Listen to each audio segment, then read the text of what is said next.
wanna be one of the greatest that ever made it, one of the best that did it, coming with it. Understand this is all I think about, all I ever wanna do, all I ever work for. So ain't no giving up, and up to the limit, just to win it is a must. Now you see what it takes to be on top, don't stop.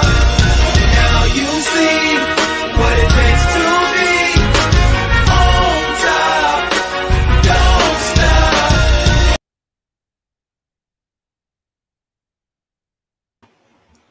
What up, everybody? Welcome to Worldwide Laker Talk with my co-host Brandon Red, Quincy Q Belafonte. That's right, East Bay Raider, Lakers, baby. Yesterday was a great game from the Lakers. We had a couple of hiccups defensively in that third quarter, which I'm sure we're going to get to. So we tied the series at 1 game apiece now. Now, let's talk about what we enjoyed about the game before we start dissecting and getting to what we like to do and nitpicking everything. B-Red, tell me how you felt about yesterday's game. Well, from the jump, I just liked the energy. I just liked it was a different feel. You can see they had more energy and they were playing just more team ball together. They came out with something to prove and they didn't want to go down 0-2. So I just liked the energy from the beginning. Like they jumped out to a 21-point lead, I believe, in the first half, which was good to see. That kind of gave them cushion because against a 3-point shooting team, you need to have that type of that space in between because 3-point shot can get you back in a game like that, which we saw in the third quarter that you alluded to. We'll get to later on in the show. But it's good to build that type of momentum away from them and then make them want to shoot more threes because they can either shoot themselves back into the game or shoot themselves out of the game. So we saw kind of them shooting themselves back into the game, but in the long run, shooting too many threes, trying to get back into a game is going to help us better if we get out to those bigger leads. So I like that. Yeah. What about you, Quincy? What did you enjoy about watching us play game 2 yesterday? I just kind of like the way how we was actually using AD in different various ways. Just not posting them up, putting them on the block. He was getting points in the mid post. He was cutting to the basket. He was getting, whether it was pick and rolls, he was just getting the ball in different ways. And I thought what that did is that put a lot of pressure on Houston defense because it's a lot harder to double him when he's constantly moving, and then he was also making his move a lot faster. And then the bench, Rondo, Kuzma, and Markieff really stepped up. Those three. And that's what the Lakers need. They need AD and LeBron, but they also will always need at least 2 other players to step up for the rest of these playoffs. So to have 3 come off the bench and contribute in big ways was huge for us. Speaking about coming off the bench, Markieff Morris came in. He was on fire. He came in. I think he ended up with 15 points at the end of the game, 15 or 17 points or something like that. Kuzma, even though all of it didn't show up in the box score, Kuzma was really, really good defensively, and I don't think he's getting enough credit for the defense he's been playing in these couple of games because people always looking for him to just be a scorer. But I think he's been doing a lot of the little things that we need. Yesterday, Dion Waiters, he came in and was trying to get himself loose, but he ended up getting hurt. It's so slippery, so slippery out there. Rondo was having problems, slipping all over the floor. KCP was having problems, and so I don't know what that was about.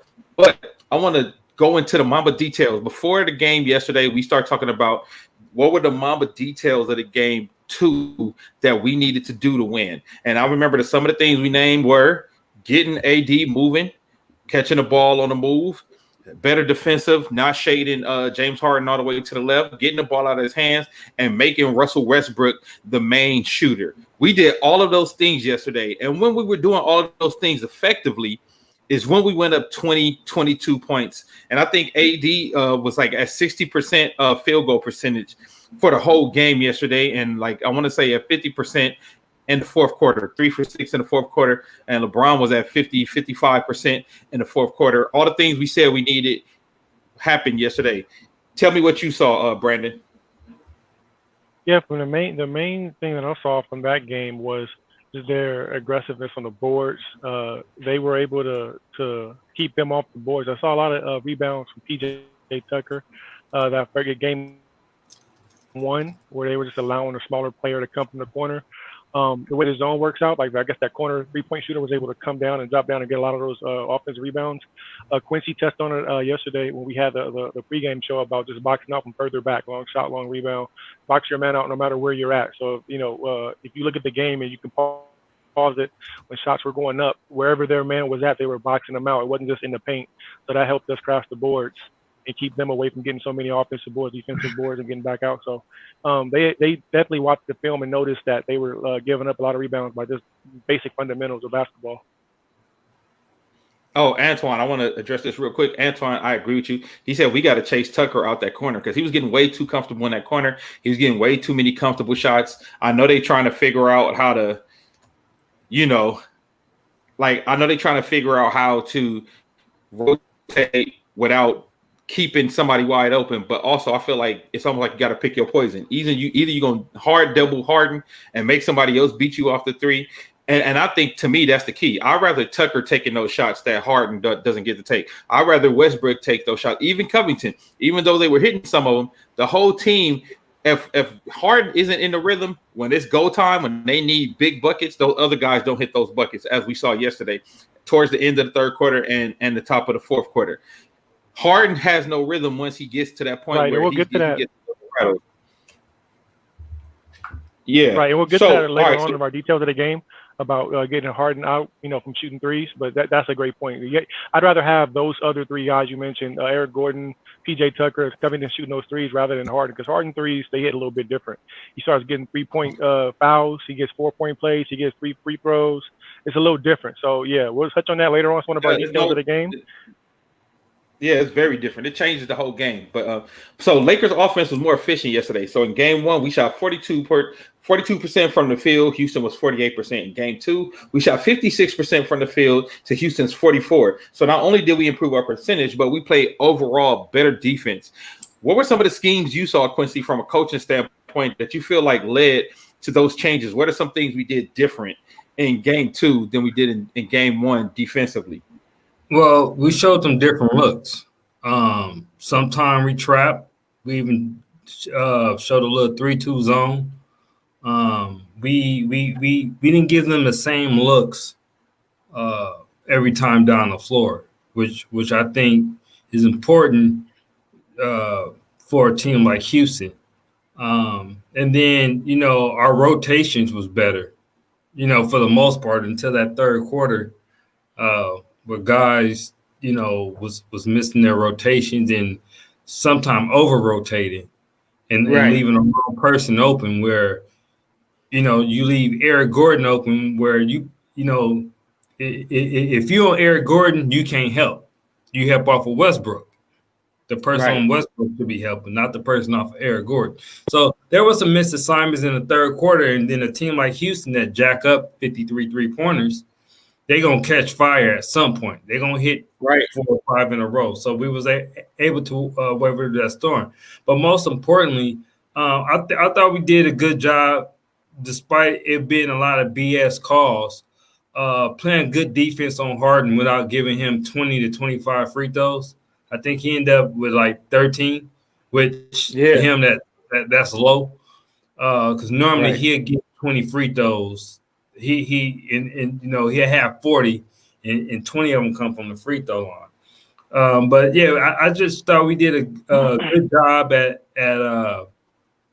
showing them different looks. They only had 26 points in the paint the whole game, so that was pretty good. That showed that we was protecting the paint, and also that goes into back what we were saying, like chasing people like Tucker and Eric Gordon, making them finish at the rim versus shooting wide open threes. So I just think overall we just, the trapping Harden, getting the ball out of his hand, making other people make plays. And like we said, Westbrook, he pretty much bipolar out there, and that's the person we want to be trying to make plays and shoot 3-pointers. Right. All right, so also we were taking better shots that led to better shooting from 3-point land. Lakers were 44%, 12 for 27. Rockets were slightly worse, even though it's 41%. They took 53 threes yesterday. That's a lot of 3-point shots. So, like you said, Quincy, at some point they're gonna get hot, they're gonna warm up, but you just got to be able to weather the storm. And what I liked about yesterday, and I want you to attest to this, Brandon, what we did offensively yesterday. Even when they start hitting the threes, we didn't fall in love with trying to shoot threes back. We kept to our game plan. We kept going in. We kept shooting twos. We were getting some really good looks, some really good, some really good post shots for AD. LeBron was very aggressive, so he got the shots that he wanted. So I want you to talk to me about what you saw offensively that were able to help us raise those shots and was able to help us, move the way we did, because that was a big deal for us yesterday. Right. So, normally what happens is that the Lakers can get lured into a 3-point shooting contest with teams that they don't have no business in being in that type of game with. Rockets being one, obviously. So when the Rockets were making their comeback in the third quarter, I saw the Lakers stay consistent with their game plan and still attack the paint. Quincy alluded to it earlier, keeping AD, getting the ball in motion purposes, immersed motion when he was catching the free throw line extended and attacking right away. They didn't go 3 for 3. They weren't coming back, covering hits a 3, and then they come back and they jack up a bad 3 to try to match that 3. They stayed with their game plan. LeBron stayed attacking in one-on-one situations, and if he had Eric Gordon on him, or he had who else was guarding him? PJ Tucker was guarding him a few times. Russell Westbrook. LeBron was going one-on-one and going to the rim and making him pay for that. He had a big dunk beginning of the fourth quarter that kind of set the momentum for that fourth quarter to let them know that he's going to be aggressive throughout the game. Throughout the rest of the game, and that just sets a tone. Instead of going back and, because what Houston wants to do is to get into a 3-point shooting contest with the team, because they know that they have more shooters than most teams. So by, coaching staff and the players knowing that and not getting into that competition with them, because I believe we shot 38 threes in game 1 and we shot 27 in game 2. So we don't need to be shooting over 30 threes a game. We need to continue to use our paint, use our height, use our length advantage, and attack the paint. And the question I have for Quincy from a coaching perspective, when we do get out into those big leads, like we had a 21-point lead, and we know that Houston is going to try to shoot themselves back into the game with the 3-point shot, should the coaches make an adjustment to where we give the paint more lanes in the paint and just guard the 3-point line? Because they're only going to get back. If we have a 20-point lead, they're only going to get back into the game by shooting threes. Yeah. If we guard the 3-point line and they just taking retraining 2s for 2s, we're going to maintain a lead. So is that an adjustment you think the coaching staff should make going forward if we jump out to a big lead? I didn't see that in game 2. Yeah, I definitely agree with that. That we have to make them a 2-point team. Like we just can't sit there and let them, because the way how Houston see it, they see a 21-point lead. That's 7 3-pointers. Hell, they made 5 in a row. That's the lead right there. So that's not so. What I mean, we have to make them, a 2-point team. Also, I think that's the time where I kind of like a player like Rondo, who's pretty good at controlling the pace. I think that's where we tend to slow it down ourselves, like as if a football team was going against a high power offense. What they tend to do to take away their possessions, they start running the ball, right? Right. And I think that's where when we get a lead like that on them, that's when we need to slow down. Not take shots with 19, 18 seconds on the shot clock. I'm not saying that they have to, work the shot clock all the way down to like 2 or 3, but at least let's work some clock and lessen their possessions, because the only thing Houston looking for is more possessions to jack up more threes. So I think and I kind of learned that from Phil Jackson, because when teams would go small on Phil, he wouldn't take Shaq out.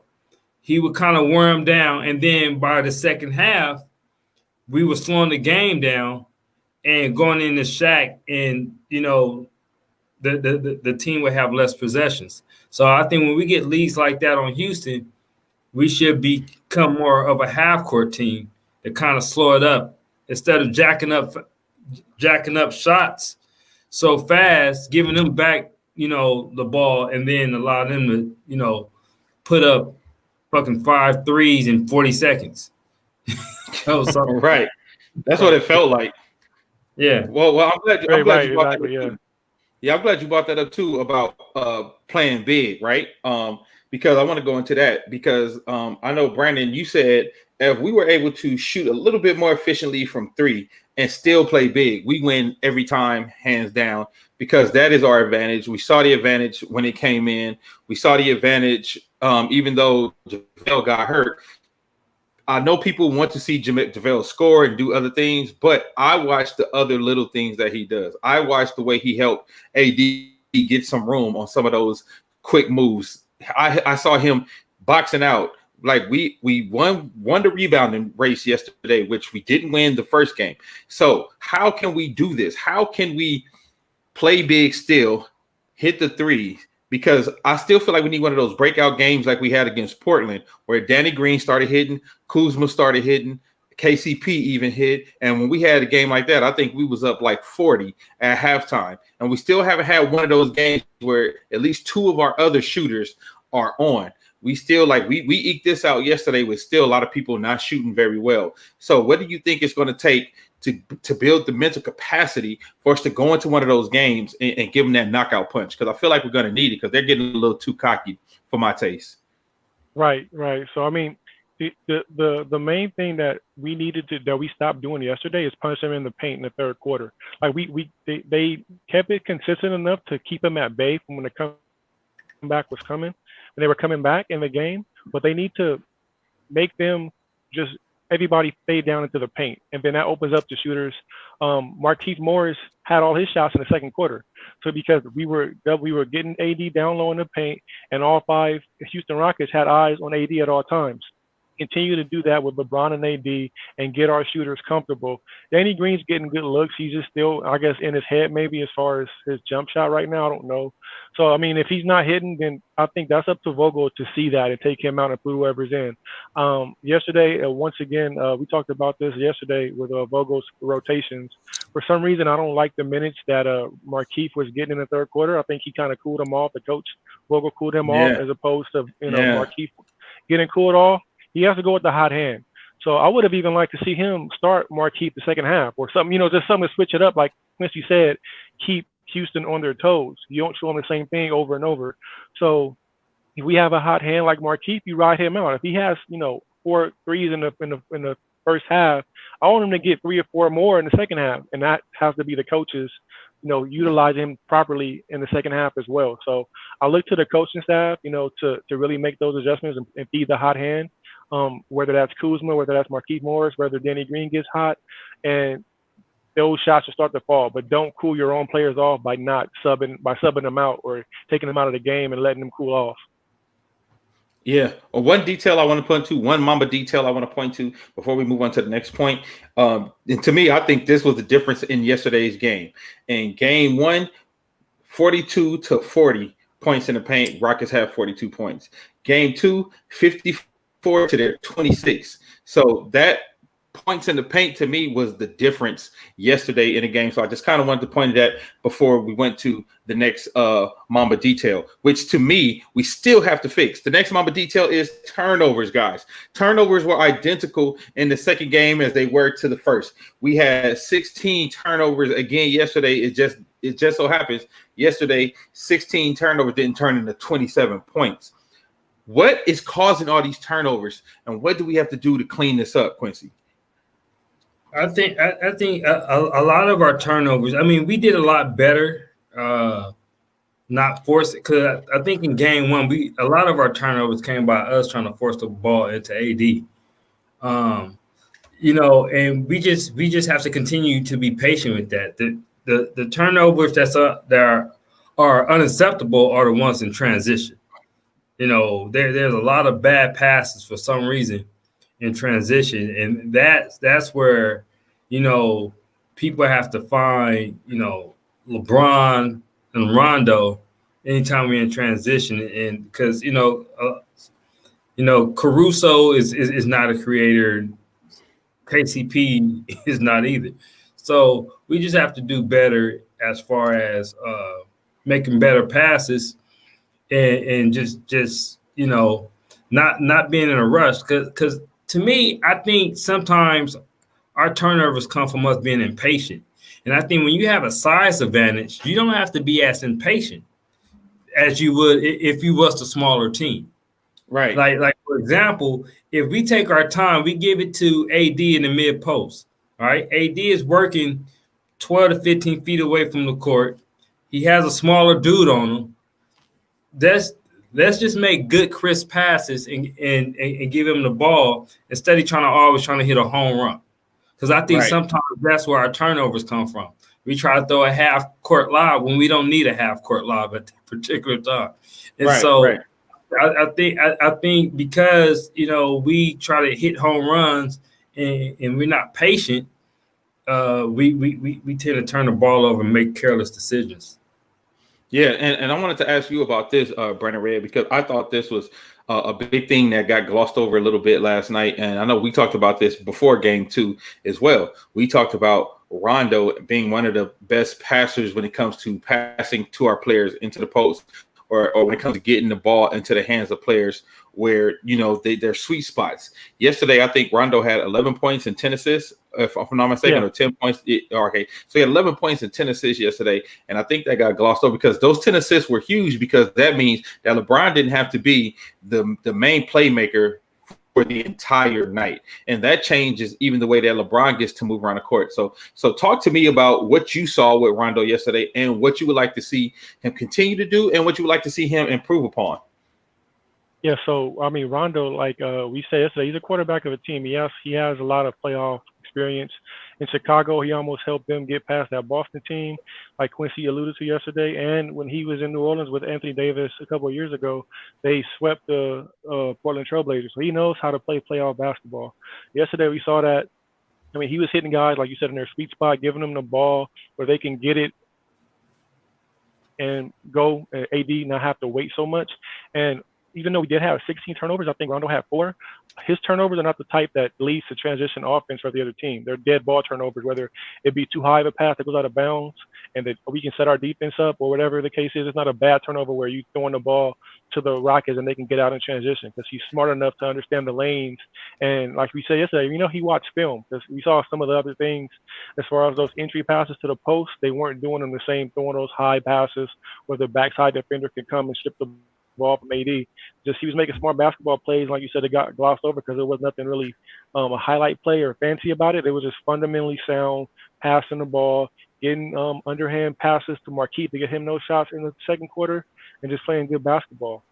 So, and the adjustment they made yesterday with the turnovers, even though they had 16, they were not getting beat back transitionally. So like LeBron said yesterday, they got a feel for their speed. So I think that when they went to practice the next day and they looked at film, they understood that when they do turn the ball over to run to the three-point line as opposed to running back to the paint. And that stopped a lot of that points off turnovers. I think they only had 12 this game too, and they had 27 in game 1. They understood that when the Rockets get the ball in a turnover, they're looking for the three-point shot, not to go in the paint. So they'd rather give up with 2 in transition as opposed to a 3, and that was another adjustment that they made as far as turnovers go yesterday. Yeah, appreciate it. So, and also speaking of, those turnovers that we had, we actually were bugging the hell out of the Rockets defensively yesterday. I think we did a really good job with what we did with Harden. We doubled him. We were getting the ball out of his hand. And I know as a basketball coach, Quincy can attest to this.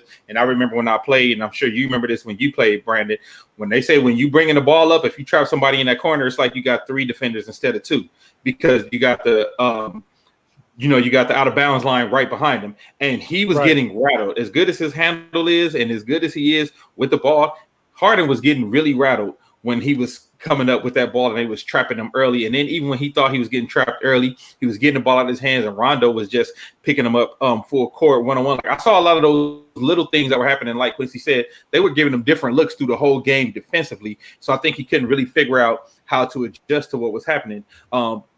Another Mamba detail we talked about before the game yesterday was not shading him too much to his left, because when you take him too much to his left, that's when he gets that step back and he grabs that arm, he chicken wings, and he gets that 4-point play. Or he goes into the lane, does the same thing, gets that chicken wing when he shaded too hard to the left and gets a 4-point play.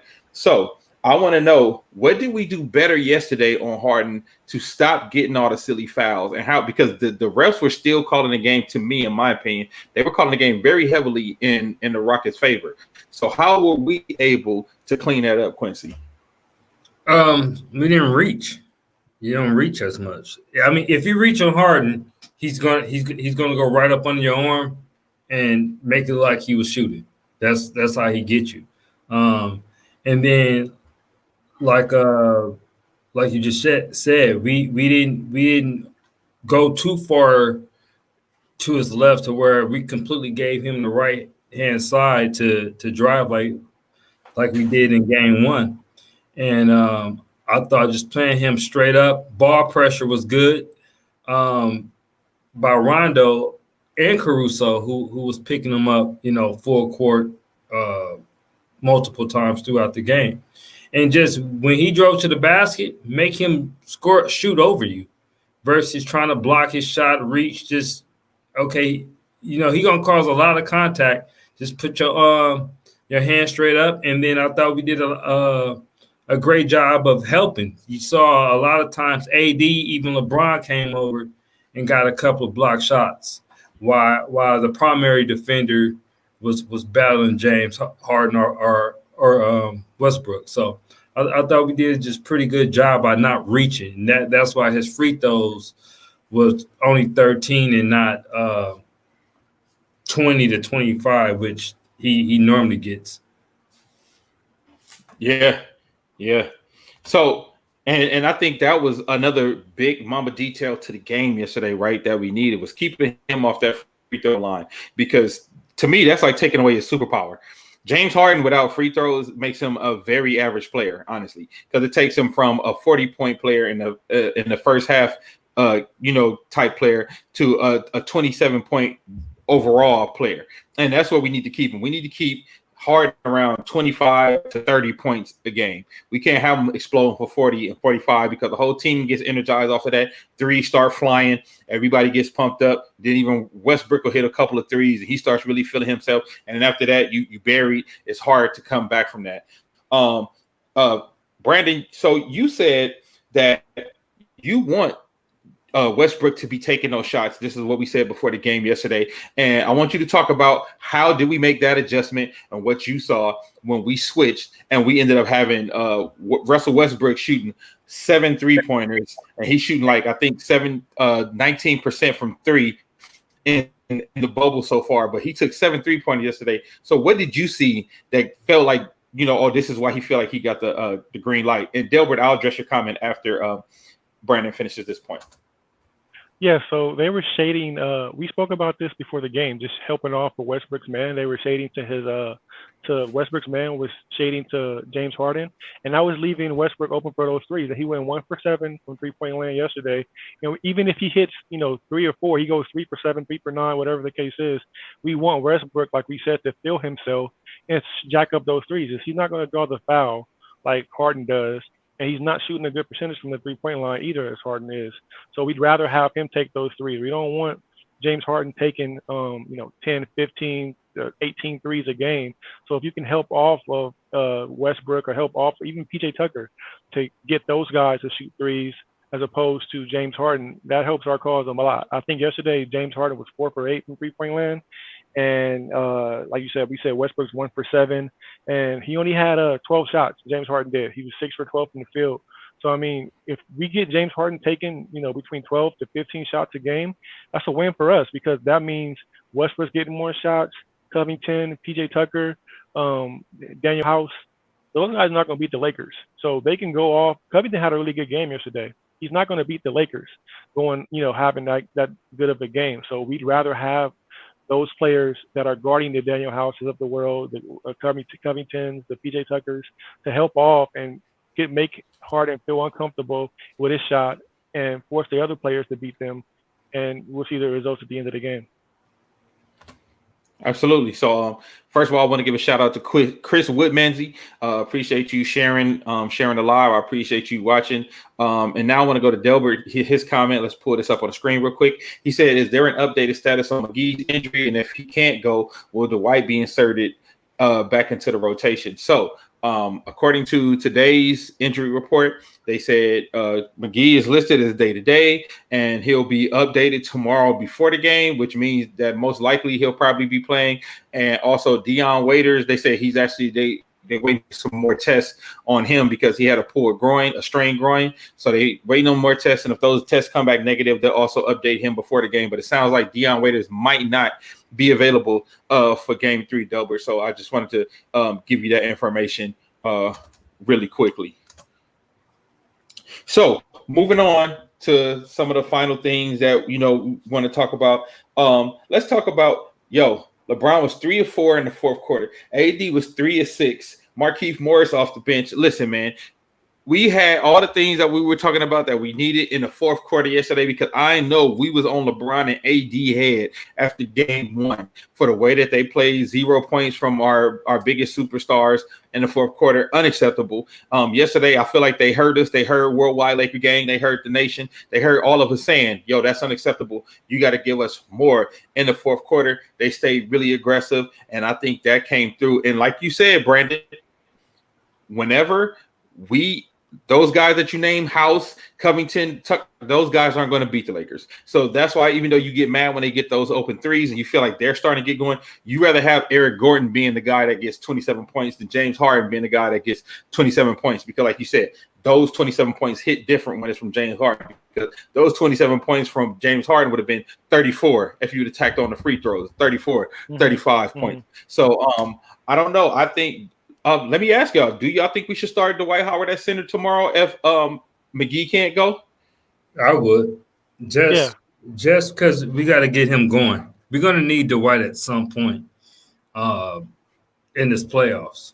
So he's going to already be motivated. Mike D'Antoni, gave up on him here with the Lakers, gave up on him there in Houston. Him and James Harden has a history. So I really think Dwight would come out feeling like he has something to prove. But because I'm a little hesitant playing McGee with a bum ankle against this team. If it was the Clippers or Denver, I'll be a little bit more, positive about it. But because this is a team that's fast, that's constantly moving, I would rather do McGee to sit out tomorrow. Let's play Dwight. Dwight been closing games for us anyway, and then just have Morris come in for Dwight when it's time to go small if we want to move AD to the 5, tomorrow. But I would definitely play Dwight. We got to get him going, get him engaged, and I think he'll be motivated against Mike D'Antoni and James Harden. Same thing for you, B? Yeah, got to try to get Dwight Howard going. Basically the same thing that Q said, and it's been a redemption year for Dwight Howard. Nobody really wanted him, and then we signed him to like a contract you give a player that's coming out of the D League, non-guaranteed like contract. A make good. We gave him a make good deal. Exactly. So I mean, it's been and he made good on it. He came back to LA. So it's been a redemption year. So I mean, in this short series, he didn't play last night. He had a DNP coach's decision last night. So it's a chance to go in there and get more redemption on the year, which he has defined his year so far has been redemption. So go back in and show the coaches or the fans, so the Rockets, why you should be playing and why the coach's decision not to play you in Game 2 was a mistake, and you need to be a part of the series moving forward. Absolutely. So we're getting ready for Game 3 tomorrow, and we're not doing a pregame show tomorrow. We're going to make this the pregame show before we get into tomorrow. So let's talk about what are the Mamba mode mentalities that we got to get into tomorrow. What are some of the Mamba mode points and Mamba mode details that we need to get into for tomorrow in order to win the game, in order to keep this thing rolling? The one thing, Mike D'Antoni don't really make adjustments. That's kind of been a knock on him. But the one little small adjustment I see them to make is when we do help out on Westbrook, that he's going to use that lane and he's going to drive. Because last game he was settling for 3-pointers then, and he had a lot of lane there. So what I look for is when we help off of him tomorrow, he's going to attack that lane. So, Stu Lance always say you got to help the helper. So whoever goes and help out on James Harden, the next man have to come over, rotate, and help out that man. So we have to continue to be disciplined, be alert on helping the helper tomorrow, because I expect when we help off a Westbrook tomorrow, he's just not going to settle for threes. He's going to drive to the basket. What about you, B-Red? My 2 points is what I spoke on earlier. One being that Vogel he needs to understand you don't have to look at the sheet that you established for your rotations prior to the game. You got to play it by feel. Like Q just said, Mike D'Antoni doesn't make many adjustments in the game, and that's been a knock on his career throughout his coaching career. So if Vogel sees that, Morris is supposed to play 12 to 15 minutes, but Morris is hot, that 12, 15 minutes got to be adjusted to however he's playing, and so on and so forth with every other player that's on that team. If Kuzma get hot, whatever plans you had on his minutes for that game, out the window. If he's hot, you keep him in and let him, ride his momentum throughout the game. I don't want to see players that are shooting well coming out of the game and you're cooling off your own players. And secondly, I just want to see them, if they get out to another big lead and they jump out to a 20-point lead or something like that, go out the 3-point line, because that's all Houston's going to try to do to get back into the game. If we get up 20, 25 points, I'd rather go 2 for 2, like they get it 2 and we get it 2, and we keep that lead. Don't let them shoot themselves back into the game by forgetting about the rotations, like Quincy just alluded to, and by not guarding 3-point line, and therefore allowing them to shoot 5, 6 threes in a row and cut that lead in half within a couple minutes. Good things. Chris Woodmansey said, should the Lakers keep wearing the Mamba jerseys? They haven't lost them. No, I think you got to bring them out when it's time to pull out the special powers. I think you got to bring the Mamba jerseys out like every few games, so just keep that specialness. Like, all right, we got to go Mamba on them tonight. We're going to bring them out because, we need a game 2, so it was good that they was playing in the Mamba jerseys in game 2. But honestly, I think we just need to get that killer mentality regardless of what uniform that we had on. Delbert said, I was very pleased with the performance of Morris as well. I particularly like that he wasn't hesitant to raise up for his jumper when put in the right position. Well, that was another good adjustment that was made too. Like I said, and I think this is props to Rondo and LeBron. Yeah. They were getting him wide open looks. They were getting him right in his seat spots, timing it right, passing it right, where he was shooting them shots right in rhythm. And we got to get more of those for Kuzma. We got to get more of those for KCP, because KCP is doing too much damn dribbling right now at the top, trying to figure out how to get the shot. Like, we need to get it where you stop, get KCP, boom, his shot, he's open, get KCP back in that corner where he was in the Portland series. He was killing over there in that corner. We haven't seen him in that corner. So the points that I want to make that I think we need for tomorrow's game: 1, same thing. Try to keep James Harden off the free throw line. 2, continue that defense. Just do a little bit better on the rotation. Do a little bit better on some of those rotations, and maybe we can stop 2 or 3 extra threes, right? Because I'm not saying that we're going to stop every single one, but they made 10 more threes than us. Let's say if we could have them only make 7 more threes than us, that's a big deal, right? So rotations, play big, definitely, and keep James Harden off the line. I think if we do those 3 things, keep those rotations tight, if we play big, which means we getting those rebounds, and on the offensive end, that we going in and taking advantage of those little guys that they got on us, I think we have a great chance to really take control and seize the series, because I really don't want this to be a 7-game series.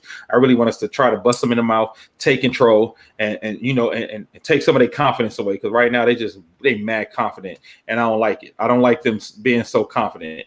So those are my points. I want to thank everybody who joined us for Worldwide Laker Talk today. I guess we will see you guys again, possibly after game 3. We'll let you guys know. You'll see it in Worldwide Laker Gang group, and we'll post it everywhere that we post everything for the Worldwide Laker Gang. Man, thank you guys for breaking this game down with us. Everybody, make sure you go, make sure you share, let everybody know what we're doing. Let all the Laker fans know, the real Laker fans know what's up. Let the real Laker fans know, we got a place for us, by us, about us, where we're going to talk about these games, and we're going to break it down from a Laker fan's perspective and a Laker fan's point of view. All right, until next time, we see y'all. It's about what? Doing it big or going home. I'm focused on my plan. In my mind in the zone. I want to be one of the greatest that ever made it. One of the best that did it. Coming with it. Understand this is all I think about. All I ever want to do. All